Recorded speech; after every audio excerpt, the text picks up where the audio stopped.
Welcome, ladies and gentlemen, Gungans and droids, across this dang beautiful empire of ours. It's great to be in the empire today. I hope you guys had a fantastic weekend. Another week in Galaxy of Heroes. Happy week of conquest. We're gonna roll some gameplay in the background for today's topic of the massive Grand Arena, Squad Arena changes, and really the biggest ticket item that I'm worried about, cheating in Star Wars Galaxy Heroes, and how it needs to get resolved before Grand Arena and these changes start coming around on December 8th is when we can expect to see all this. Basically, what we're going to do today is you and I are going to break down the developer Q&A that happened the other day. Developers know this is a big point of conversation for the community with moving the crystals away from Squad Arena into Grand Arena, and it seems like Fleet Arena, that's gonna, some change is gonna happen there where crystals are gonna get pulled out of there. They talked about cheating very vaguely. The matchmaking seems like it's gonna be atrocious. But before we talk about that, I want to kind of talk about a few things. This, I understand, for some people, these changes are going to be great, but I just want to get this point across. For me, these changes are going to be beneficial as a streamer and as a player, but I got to think about people beyond my little sphere. I want to give you guys a few resources in case you're still wondering, are you going to be affected by these changes in a positive or negative light? I'm going to leave 3 very helpful posts down below in the video description that shows you a pretty decent overview on where you are currently in terms of Squad Arena at your GP and where you likely will benefit or be at a detriment after these changes take place. And the one thing that's like the main consensus between all these, for example, we got a great graphic by Tom Nom. You see the red, that means you're going to get screwed. Green means you're going to benefit. Same thing here. We have another great post. One Nut the Quitter took CG's post showing the crystals on a daily and monthly average, yada, yada, yada, showing you on average what it's looking like. So roughly on average, at worst, you're getting 76 crystals a day, but at best, you're going to get 401 crystals a day. And as you already know, at most in Grand Arena, Squad Arena, you can get 500 crystals. So the point I'm getting at here, we actually have one more as well from Grand Arena Science, Grand Arena Science. They also have a great website for looking up Grand Arena counters. Highly recommend you check it out. But the main thing I want to show you guys before we get into today's video is I want to get the point across that understand that some people will be at a detriment. They're going to get screwed over while some will benefit from this. This is nothing that's going to be clear cut. It's great for everyone. It's bad for everyone. Kind of like the great nerf of 2021. I think most would say it's kind of bad for the grand scheme of the game out there. But before we get into this, we got to talk about the post that is from the Q&A.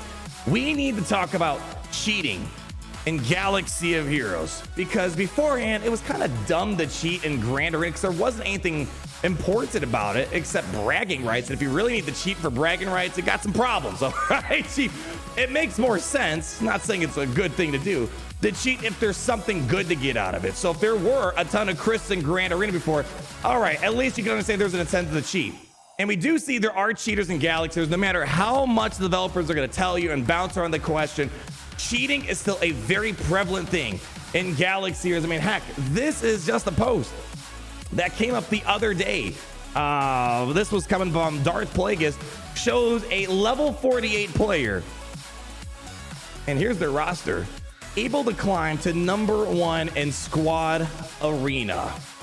When you have Genos and Brood Alphas, Padmes, Palpatines, all these other Gear 13, Gear 12 teams, there is no way a team like that could beat him. And the point I'm getting at is, no matter how much the conversation gets swept under the rug, or at times, we can make a video about cheating every single day, technically, of all the cheater examples, but it wouldn't be that interesting. So although you don't see much conversation about it, cheating is extremely prevalent in Galaxy, and the fact that matters, pretty much every game has cheating involved. I mean, heck, Call of Duty is probably one of the biggest games out there, and it's almost a weekly basis where you hear about cheating issues, and developers always come out saying, oh, we're working on cheating problems. It still persists even to this day, and CG, they are not immune to this whatsoever. What I am hoping for, and this is where I want to start off with the post that developers put out there. They talked about cheating, and I'm not going to read the full entire thing because it's basically them saying, oh, we're taking cheating very seriously. They have a variety of new cheat detection tools. Cheating is still going to exist no matter what. They claim they're going to be able to identify it faster and be able to reconcile the issue to those that were affected by the cheating. But they never said cheating is going to be eradicated from the game. So I want to put this out there. CG, we need to make sure if this is going to be a thing that's going to continue throughout the game, for the duration it's going to exist, I'm hoping we do have good ways to control it, because I see cheaters that cheat, they get reported, and they still exist in the game. And that's my main thing I want to get out there, because that is going to fundamentally ruin the core problem of Grand Arena. Luckily, Grand Arena, it's kind of easy to detect, even for casual people, to go on SWGoH.gg, kind of like what you just saw there, and say, all right, yeah, this guy should not have won. Especially now when we're going more on a skill-based matchmaking system, which the developers talked about it as well. It should become easy. What you're seeing, that there's some low-level GP roster beating a high-level GP roster, you can maybe notice that, all right, there's got to be some degree of cheating involved there potentially. But nonetheless, it has to at least be on top of, don't sleep in it, don't just tell us a bunch of empty words. And let's get into the first important topic from this Q&A I want to break down. The question came up in regards to Fleet Arena. Oddly enough, Fleet Arena was kind of left out, and some people are happy about that, because Fleet Arena, I showed you guys my free-to-play account. It is very easy to climb to the top of Fleet Arena as a brand new free-to-play player. That is honestly the most free-to-play way to get crystals in the game, and right now it's remained unchanged, and people thought, oh cool, it's staying in place. Well, it seems like they have plans to eventually take away the crystals from Fleet Arena, but they didn't say where it would go.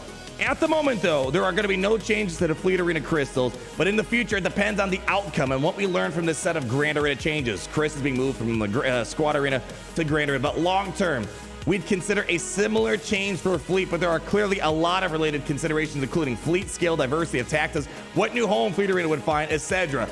The problem is right now, we don't have a lot of ships. We have a lot of capital ships, and we're lacking on ships. There's not a lot of diverse things. What I'm thinking of, they might take those crystals and put it in Grand Arena and just add on top of what we have right now.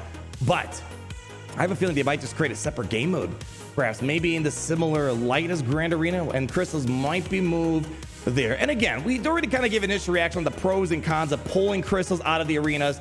The main pro, I think, is for people that maybe just, they don't get top couple hundred positions. On my free-to-play, we can easily get top 200 if we tried. Maybe you could squeeze into maybe like the 150s or something like that. And same thing of Fleet Arena. But for those that maybe don't take Squad Arena seriously, they just don't like Squad Arena. They hate shard mobs. Maybe you got a bad shard mob there problem. Luckily, I don't, but there are some people that have a horrible shard mob, and they kind of get boxed out of good rewards. Those are where the main people are going to benefit. But of course, the flip side, it's going to hurt free-to-play people who can climb to those top spots in both the Fleet Arena and Squad Arena. Furthermore, on top of that, you might not like Grand Arena. Grand Arena is a bigger time investment. You need more teams. You need to optimize those teams. You need to memorize more counters, and it's going to be a lot more painful losing battles in Grand Arena versus one drop battle in Squad Arena is not going to hurt. So this is what I'm trying to say. Before even looking at who's going to get more crystals and who won't, there are just several big considerations there, and that's why I really want to make sure, as we share our opinions, I see people in the comments on Reddit, Discord, Facebook, whatever it might be, people arguing, saying, no, you're wrong.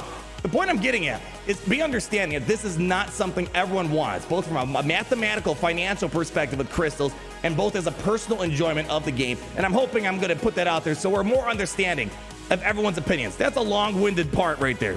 Fleet Arena looks like it's not going to stay the way it is. Crystals are going to get moved out some point down the road. Next thing we got to talk about outside of cheating in the Fleet Arena, we need to talk about the matchmaking system.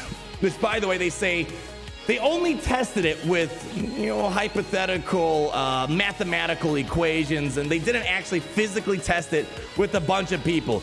They just kind of used some in-house experts, ran a bunch of simulations. So this isn't even based on real world. It's based on simulations. And as someone who studied a lot of statistics, yes, simulations are helpful to a degree. I don't know if it's a one-per-one copy. When it comes to Grand Arena, Galaxy is where there's a lot of stuff going on. We'll take their word for it. We'll see how the matchmaking works. But the matchmaking, the thing I want to get towards, in a way, this is good. Unlike before, where you were roughly matched up with someone in your rough GP range.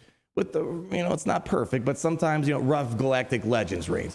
Now, they basically admit it straight out that you will be matched, most likely, with someone with a bigger, more powerful roster than you, because we are moving to a win-loss skill rating, skill-based matchmaking, if you're familiar with that, and things like Call of Duty and whatnot. I want to read this, because this question came up.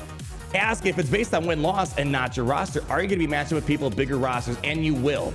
And the point being is they're basically saying you will be matched with bigger rosters. You are going to lose, because there's no way no GL person really, unless the other person doesn't care, they're not going to beat a 6 GL roster. 1 million will not beat a 9 million GP unless that person just simply does not want to play. But even an auto deploy, how is a 1 million going to clear as many teams as possible? the point that I'm getting at here is that unlike before, where you're at least put roughly within the range of someone, now it seems like it's a mathematical probability that for a while you're just going to lose because people with bigger rosters are just stomping over you. But let's see what they say. Skill rating win-loss is a sole determining factor in matchmaking. No longer top beta like it was before. And players should stabilize in the league and divisions where they have a 50-50 win rate. In the theoretical case where someone has a terrible roster for their current GP, yes, this player may lose their opening matches in their initial league and division. Skill rating would then adjust them down to a more suitable league where they can begin winning matches and earn round win and event prize. This is a problem, fairly specific. Okay, you get the point. I gave this analogy during my initial stream reaction the other day where I said, all right, imagine you got someone with a Toyota Corolla unmodded. They're winning all their races. Their skill rating's going up. From this perspective, you can be matched up with someone that's driving a Bugatti, a Ferrari, whatever you want to take. And they have a high skill rating as well. Those two people might match up, and obviously the Ferrari Bugatti is going to beat an unmodded Toyota Corolla unless the guy in the Bugatti just doesn't turn on the engine and start running the race. So this is one of my biggest concerns is that they're moving away from it wasn't a perfect system, but at least they kept you in range with someone. And now it could just get completely out of whack because it's based on skill. And a low GP, high skill person can meet up with, for example, a big GP, low skill. There's going to be a lot of problems with matchmaking. And I'm worried that it sounds more on paper a money-based matchmaking system rather than more of a roster-based matchmaking system. So we'll have to wait and see. It's no longer a GP, is no longer in consideration. They don't care how many GLs you have. They don't care how many Omicrons and Zetas you have. They don't care how big or small it is. They're looking solely at skill. So I'm hoping their simulations worked out fine in the end, but we'll have to wait and see. As mentioned already, these changes will kick in December 8th, and the first JC will start December 13th. So you only have 2 more days to hate or love Squad Arena. It seems down the road. Portraits, if you're worried about that, they're going to give some more ways to earn portraits down the road. I think the next important thing is Grand Arena right now. It's a very on and off. You get like 4 weeks of Grand Arena, then maybe a week 2, or even now we have like a 3 to 4 week break. They're saying that moving forward, Grand Arena is going to be on a more consistent base. There shouldn't be a big gap of time. Because if we're going to have our crystals based off of Grand Arena, it needs to be a bit frequent so you can get into the appropriate leagues and divisions and all that fun stuff. So if there is, for some reason, a couple-day break, they're going to do some sort of makeup to make sure that gets addressed down the road here. Other than that, the rest is kind of pretty straightforward with what they said. It wasn't really a meaningful developer question and answer session. I don't know if it really comforted people that much. I think for some people got a bit more worrisome when they looked at the matchmaking stuff and whatnot. But at the end of the day, I think I just wanted to bring to your guys' attention that cheating needs to get resolved. And please check out all these fantastic resources to see where you are with these changes from a hypothetical sense. And secondly, I think it's important just understand that not everyone is going to benefit from these changes. For me as a streamer, I'm going to love it. Grander is more important. Grander is going to be more frequent, but there's more people out there beyond my small sphere of being an entertainer as streamer of Grand Arena. So hopefully these changes will turn out all right in the end, but we'll have to wait and see. But one thing you don't have to wait and see about